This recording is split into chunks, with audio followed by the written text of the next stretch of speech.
Just imagine being a 4'7" child cornered and trapped in a toilet by this beast. Initially, Zolotowski was placed on the sex offenders register and deferred sentencing for background reports. Despite posing a moderate risk of reoffending at the sentencing hearing in January 2019, the sheriff said, "I've come to the conclusion that the public will be better protected by the imposition of stringent community-based orders." They released Zolotowski from Paramount Offenders Institution to support his accommodation. In the initial coverage of Zolotowski's conviction, reporting was very vague concerning his trans status, which was erroneous to the teenagers. They avoided using any pronouns to obfuscate that the crimes were actually perpetrated by a male who identifies as transgender. Zolotowski had been placed in a hostel for vulnerable female offenders, despite being convicted of sex offences and not actually having a gender recognition certificate. In March 2019, after twice breaching the imposed community payback order by failing to attend appointments, the terms of the CPO also included being placed on the sex offenders register, preventing contact with children and being ordered to perform 100 hours of unpaid work. Zolotowski then approached Women's Aid in seeking accommodation closer to home in Scotland, and they advised their only accommodation was in Leeds. It beggars belief that Women's Aid couldn't place Zolotowski, a 6'5" sex offender who's twice targeted young girls, is in a refuge for women and children fleeing domestic violence. Zolotowski used an alias described as having official papers to support it. Not sure who the release is by, but he managed to access a refuge run by Leeds Women's Aid and stayed there for 71 days before his deception was discovered. What a safeguarding failure. A convicted paedophile placed with vulnerable women and girls. When the national press reported that he'd been placed in Leeds Women's Aid, Leeds resistors started action. The local press didn't report on this breach of safeguarding until Leeds resistors began protesting.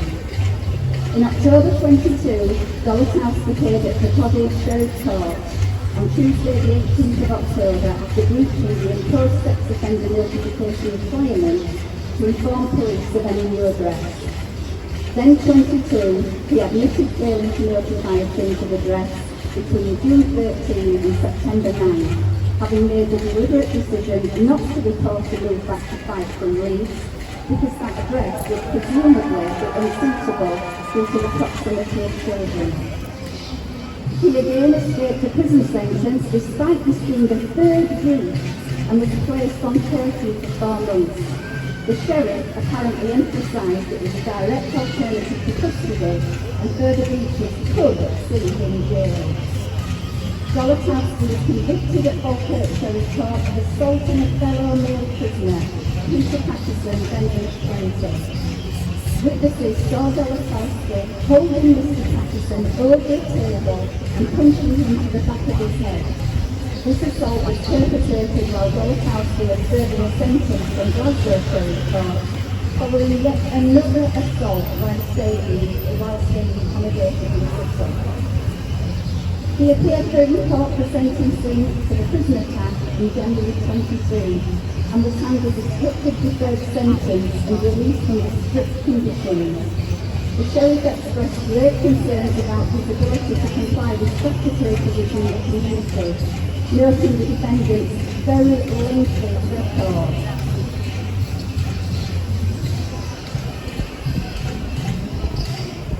And the extremely limited sentencing options available.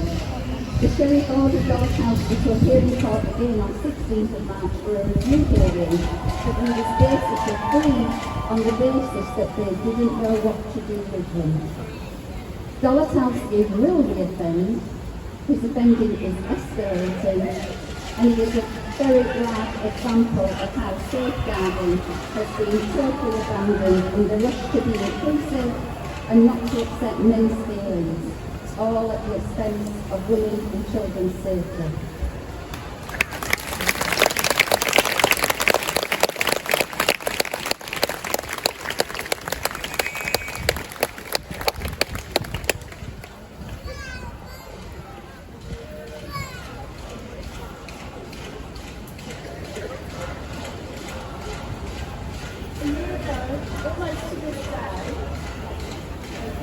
year ago, almost to this day, Leeds musicians were posted outside the city hall. We were angry about them counselling. We were angry because they qualified 10 weeks in a long strategy. 10 weeks. I'm going to let that sink in. Women and children can run away from one abuser and now to another. It's a shame on Leeds Council. In January, Leeds visitors spoke to the full council. We had 5 minutes to speak to them. We were polite, we were respectful. We asked councillors to review that policy. Look again at it. Make sure you've got single-sex spaces for women. We didn't say trans women didn't need spaces, we said they need to be away from women and children. So what's happened? We've had a whole year since that. We've had a whole year, and what have we had since that? Fuck all. They've done nothing. Nada. It's disgraceful. It's disgraceful. And every councillor should be told it. And it's not just in Leeds. There are these inclusive policies all over the country. Look at your local news refuge. It says all women, it means men. What these sisters businesses did there is one letter. I'm going to read a bit of it for you. It was from a female counsellor. She's in charge of the Adults and Health Directorate. I'll say that again, Adults and Health Directorate, if you want to write and complain. I know, she says, your request is best consider the case for creating single-sex services in Leeds. I can confirm that the council does commission women-only provision. Fuck off! We know what you mean. We're not stupid. Shame on you, Leeds Council. What a stupid!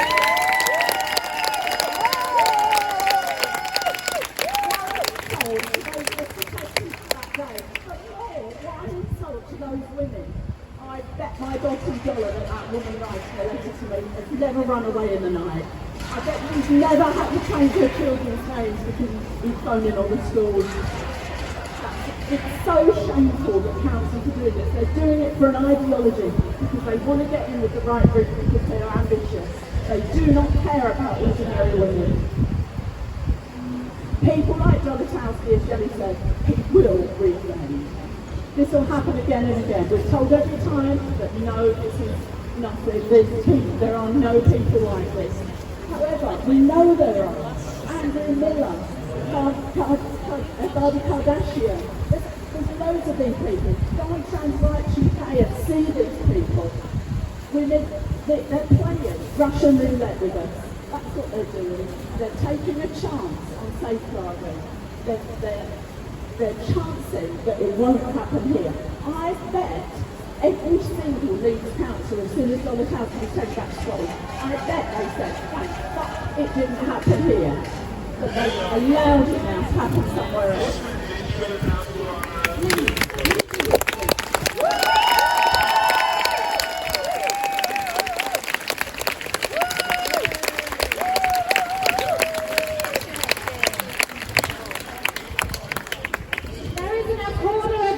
That is not captured.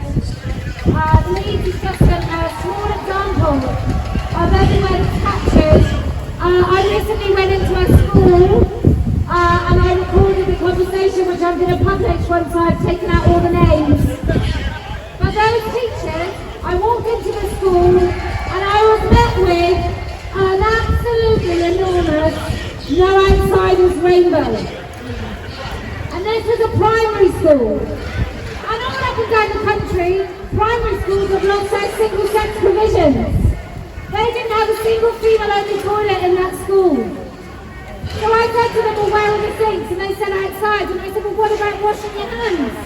What if you start your period when you're at school and you're 10 years old? And it's really embarrassing. And I said to one of them, you know, if you go out, where would you go to the toilet? Unisex or female only? And she said, it's not about me because I'm an adult. The children is so much worse.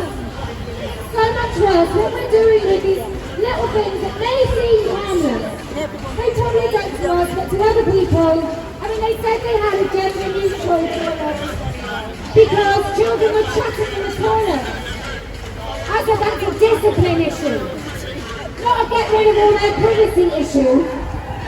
And so, all up and down the country, people are going, oh, well, isn't this great? Suddenly we've got this massive budget in schools to convert female-only spaces into mixed sex. I don't know where that money's come from. I heard they were struggling for pencils. So then what we have is we have little girls growing up with no idea that she is allowed boundaries. All boys, for that matter. Little boys don't want to go in spaces where girls are either.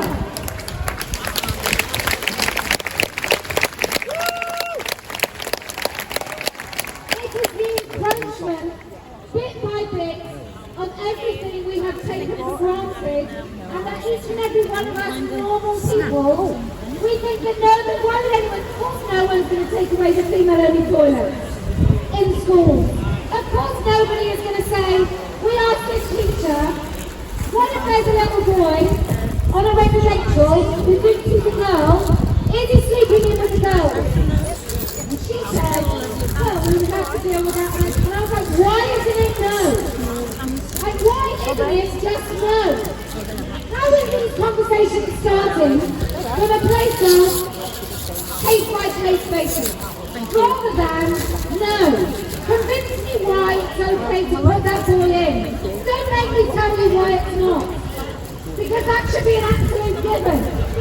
So no outsiders, which is built upon the foundation of queer theory, which is built upon the absolute fundamental wish of the guy that designed the programme, that everybody in that classroom, from age 4 years old to the teacher, has a sexual identity and a gender identity, and that they would talk about them and focus on them in the class.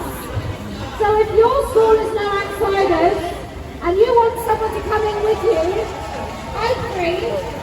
Apparently the school has said that the staff, after I asked them challenging questions, they were visibly shaken and couldn't attend a fucking faculty meeting after the event. That's because some of them left school, went to college, went to university, went straight back into school. And they have spent a lifetime of not being challenged. At one point, one of the teachers said, and I need not to be offended. I said, I don't mind if you're offended. I genuinely don't mind. Whilst you're risking these children, I couldn't give a shit if you're mortally offended.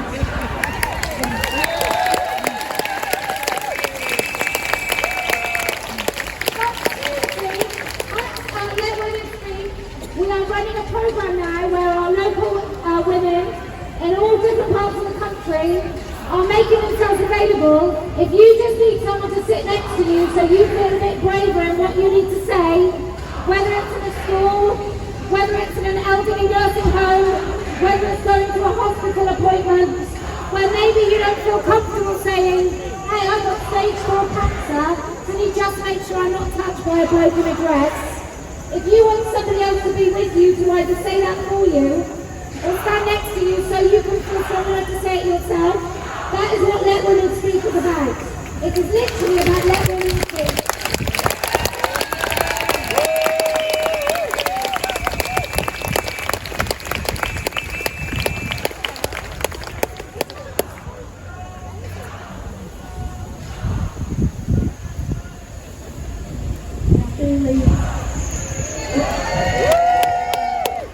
We're standing here today together and collective from varying walks of life. Some of us mothers, some are not. Heterosexuals, lesbians, bisexuals, or maybe you don't have sex, although that's a very special characteristic these days. And we're here to talk about what unifies us as the only definition of woman, and that's as an adult human female. Women have been dominated and oppressed by the male species for as long as humanity has existed. This trans ideology of trans women are women is the single greatest threat to our safety, freedoms, careers and children's lives that we will ever experience. We are being gaslit and threatened to believe that womanhood is simply a feeling and identity, to be adopted of male by any pervert that's so mentally imbalanced that he places his fetish above the boundaries and human rights of women and girls. Have no doubt this is a men's rights movement and is centred around the degradation and sexualisation of women and girls. The Be Kind movement is over. It's time to be real and be unrepentant. Our sex, our lives and our experiences and the safety of our daughters' futures are not now and not ever up for negotiation or compromise. We teach our children to be wary of strangers, particularly our girls. We tell them never to speak to a male she doesn't know. So why is it now we have adults actively brainwashing children into accepting that a 6-foot man is a she? It's abuse and we will continue to call it out every single time. And finally, a special message to those women that are enabling and encouraging these men. You may think they were being kind and progressive, but we're here to break it to you. You are complicit in the grooming and abuse of minors. You are complicit in the harm.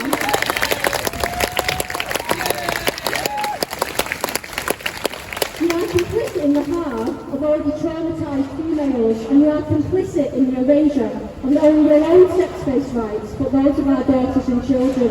And we're here to tell you that women say no.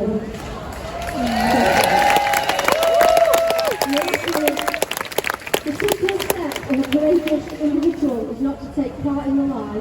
One word of truth outweighs the world.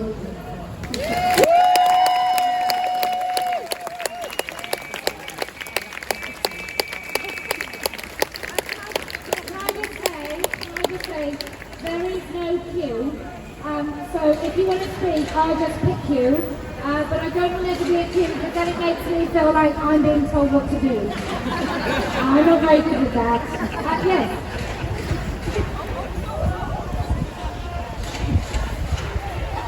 That lady has just broken boundaries.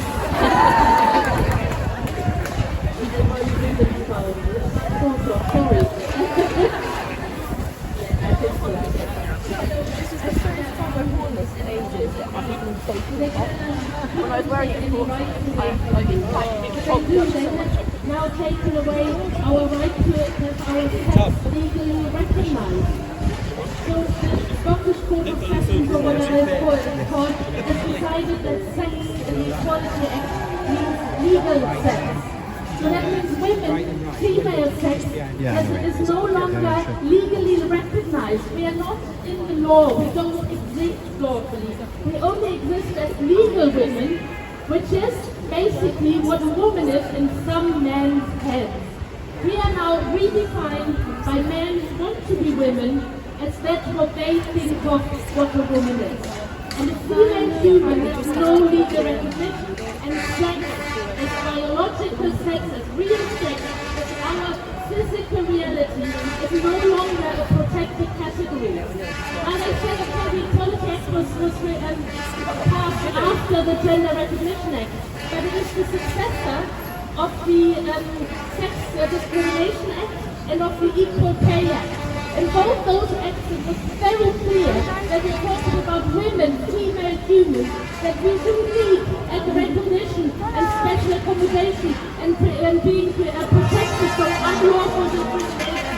And now we're supposedly protected from unlawful discrimination only when it's our legal sex rather than our actual physical reality that's at stake.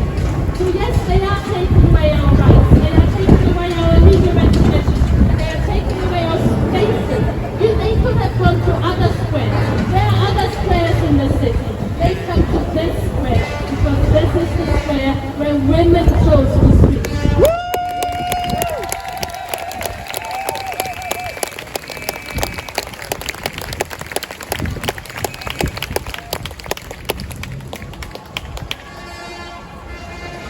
You mentioned the Equality Act. Can I just say, one of the policies that will be put forward with the Party of Women is to pretty much get rid of gender reassignment, if not the entire Equality Act, because I don't think it's fit for purpose. I want to see a Women's Act, and a Disability Rights Act, and then a Don't Be an Arsehole Act. I think that would do.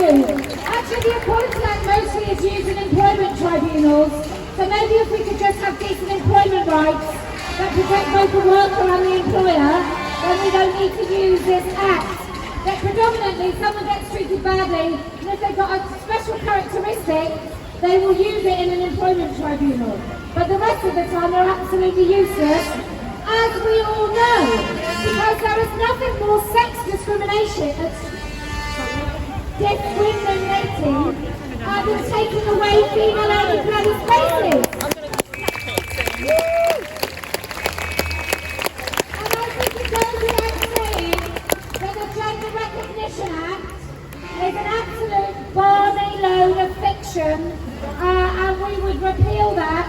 And I know people say it takes a long time. I don't really care. I just want the intention. I want everyone to understand, everybody to be able to articulate why it is ridiculous that we can magically say that somebody is a woman, whether they've got a penis, whether they're an AGP, whether they intend to cause women harm. And can I just say, once a man sits on a woman's breast to transgress boundaries, to pretend to actually be a woman, he's already harmed us.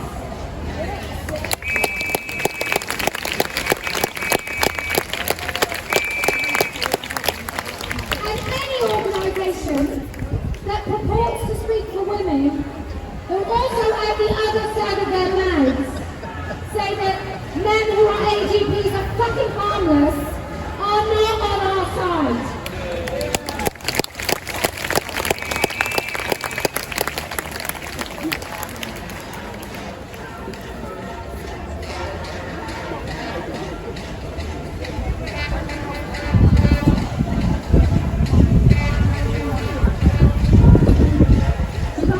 Everybody, are you with me? I have a confession. I am a primary school teacher of 30 years.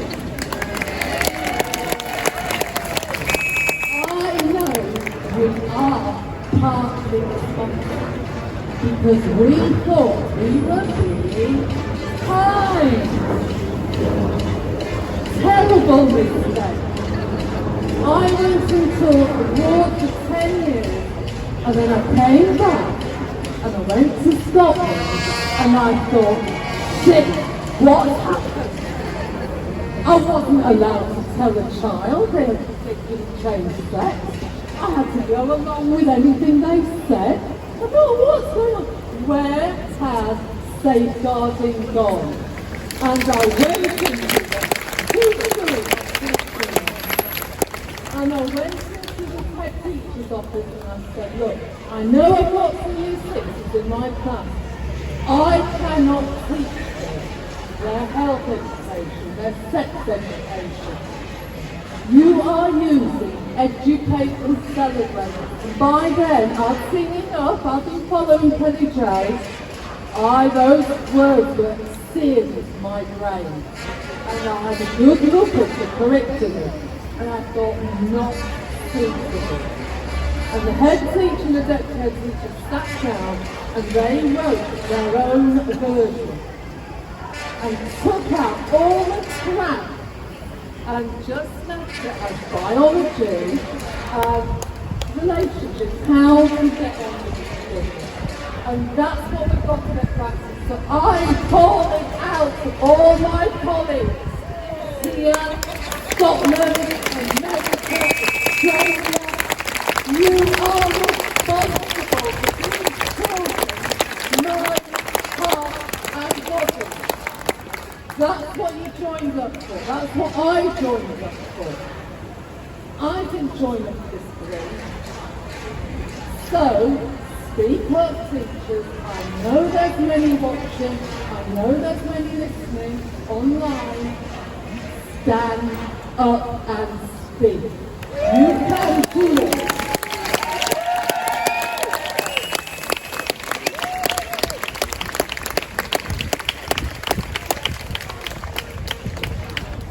It did strike me as quite weird when she said in the meeting, and this lady's just illustrated it, she said, oh yeah, but the people you recommended didn't do resources. I trained as a teacher. The but no one could pay me enough money to do such hard work. And so I never went into teaching, but we had to do our own research and lesson plans. I didn't just say, oh, I'm teaching this week. Who else has done some worksheets? And why did teaching get so lazy? And if it's not about actually designing teaching materials and teachers paying to work all the hours they've made, and I believe them, what is it that they are doing? Because apparently it's not designing lessons, it's just looking up some outside lobby group to come and teach things they don't understand. I really don't get it. So yeah, just going to schools, and thank you to that primary school teacher. And I agree, although I don't do. The be kind thing is quite a good disguise for, I'm sorry to say, not really giving a shit about girls. Because if in that meeting someone says we're going to do this, and you think that's a kind thing to do, and you don't think of the consequences for little girls and teenage girls, then I don't know who the kindness is for. Is it kindness to boys? Is it just kindness to special kids so you feel good about yourself? Because it doesn't overall feel that kind. Anyway, lady thing.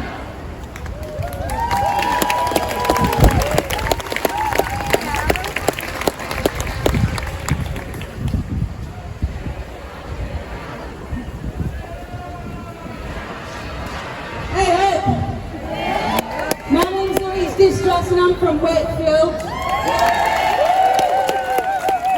And I'm a singer-songwriter, cancelled many times by the music industry. And I just want to say, I don't give a fuck if these people think I'm transphobic. If many dressers want to claim to be women, then women are always going to put up a fight to defend our hard-won rights. Of course we are.